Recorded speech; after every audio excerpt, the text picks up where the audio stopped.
back. We finna get into it, nigga. This is the thing. A lot of people we know how Tupac died, but don't nobody know what came after, like this situation. So I kind of want to see what happened because we got into like a deep dive on that shit like originally when I was doing like the Deathrow war and beef and things like that they had going on, but we was getting into the internal beef. Now I want to see something about the external beef. Welcome to Boys in the Hood TV. Today we're going to be discussing the life of a Looters Park Pyru member named C.K. Vale. Now Lavelle McCattery was born December 4th, 1975. Vale will be raised on the east side of Compton, and he was related to the notorious Nunn family. He was the nephew of two OGs from Looters Park, China Dog and Cynthia Nunn. Now Vale had a twin sister whom he was very close with since they were kids. Eventually, Lavelle would be put on to Looters Park and would start running the streets. Now, although in the streets, he would graduate Centennial High School in Compton, where he would get his diploma around 1993.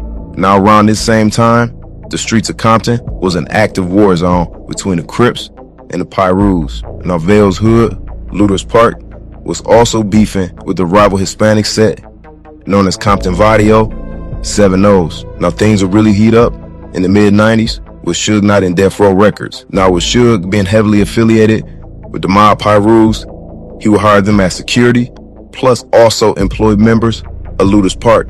Now, with this happening, this was an opportunity for a lot of gangbangers to make some legal money. But even with this happening, the streets were still on fire, and one gang in particular that had beef with both Looters Park and mob was the Southside Compton Crips. Now, this beef was already at a high point. But in 1996, a full-fledged war would kick off after Trayvon Lane from MOB would get his chain snatched. And in retaliation, Tupac would assault Baby Lane from Southside in Las Vegas. Now, this choice by Tupac will ultimately lead to him being gunned down just hours later by the Southside Crips. Now, although Pac was not an actual member of MOB or Looters, his murder happened on the watch of the Pyrus. So they felt like an attack on Pac was an attack on them. So with the accumulation of the chain snatching and Pac's death, all hell would break loose in the streets of Compton. Now, just 2 days after Pac's death, on September 9th, the Pyrus would hold a meeting at Looters Park.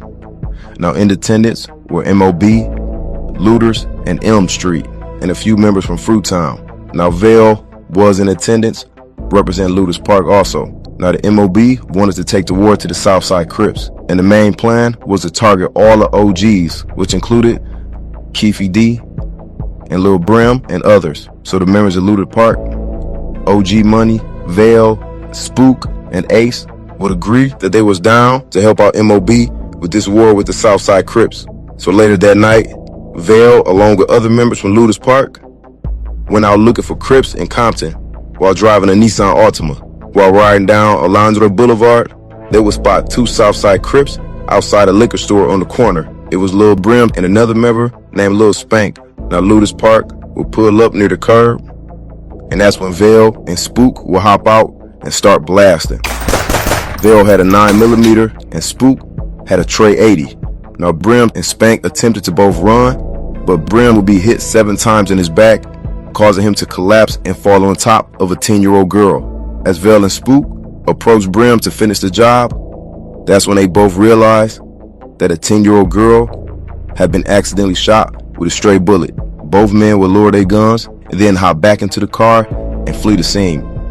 By the time police arrived on scene, both Brim and the 10-year-old girl would be transported to a nearby hospital, and both. I don't even want to. I know I'm gonna have to hear it, but I really don't want to hear if she passed. She most likely passed. This be that shit that I be talking about, like how easy it is to become a casualty of a situation that doesn't even involve you. Like, this is why I be saying we be destroying ourselves in community. This is why I be saying like it's a village and the village is just attacking its damn self. And people be talking that shit about other races, nigga. Fuck other races, nigga. We need to get on our shit. Other races ain't killing each other like how we killing each other, man. They not doing shit like this. And then, mind you, the nigga looking like motherfucking Stretch from Street Volume Hoops 2 or whatever. Like, it's just this whole situation was just sloppy as fuck. It was just dumb. It really was. But R.I.P. to Tupac. Like I see the retaliation for the situation clearly went like left. Like Would when survive their injuries. Now, the following day, on September 10th, there will be 3 back and forth shootings between the South Side and the Pyrus. But also that same day, Vale, along with Spook, will show up to Looters Park, telling the homies how they caught Lil Brim from Southside slipping and shot him in his back.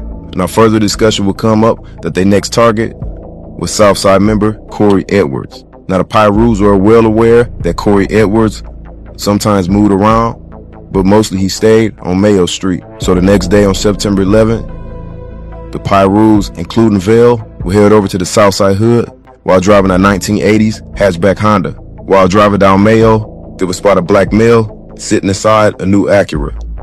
That man inside was 30-year-old Bobby Finch. Now, Bobby Finch wasn't a gang member, but he did grow up in the Southside Hood, and some of his best friends were Southside Crips. Now, as Bobby sat in his car, the Pyrus would slowly pull up next to him and open fire. Finch would be hit multiple times in his chest, leaving him fighting for his life behind the wheel of that car. Now, neighbors would call 911, and Finch would be rushed to Martin Luther King Hospital, where he would be pronounced dead shortly after arriving. After Finch's death, the next few days was pure chaos, with Southside striking back, killing a member of Fruitown and Elm Street Pyru in a single drive-by shooting. Now, on September 14th, the Pyrus will be back to look for retaliation. Vale, along with 2 other Pyru members, will head down to 121 North Chester Street. Now, this block was directly in Chester Street Compton Crips hood, who were allies with the Southside Compton Crips. Now, the Pyrus will pull the car over and hop out and walk on foot. They will spot 3 Crips. Now, as they approach the group, they will open fire. They will let off several shots, hitting all 3 victims before running back to the car and fleeing the scene. Now, afterwards, once police arrive, witnesses would tell the cops that they saw 3 Blood gang members open fire before fleeing. Now, all 3 victims would survive their injuries. Now, eventually, the intensity of the war would start to calm down, but Vale was still active in the streets. Now, a lot of times, Vale will be seen out not only with Looters Park members, but also Elm Street members like G-Man. Now, although he stayed in Compton, Vale would also have a spot out and down in California, where he would go back and forth from time to time. Now, with this war between Southside calming down, another war was brewing between the Pyrus and the Compton Vadio 70s. And this would lead to Vale and others having shootouts with the 7-O's on multiple occasions. And in one situation, some of Vale's homies end up getting shot, but ultimately, they will survive their injuries. Now, around 1998, while attending the football game at Looters, the OGs would tell Vale and other Pyru members to stay on point because the 7-O's were trying to catch the homies slipping. And at this time, the Compton Vadio. I gotta say this real quick, bro. This is the first time I'm even hearing this type of shit happen in California. I never knew that they actually beef with Mexicans out there. I never seen this before. This is the first ever. I see a lot of niggas apologizing to Mexicans before I see anyone beefing with The them. 7-O's had nearly 400 members, and they were extremely active throughout the streets of Compton. But Vale was militant by the way he moved in the streets and was always aware of his surroundings.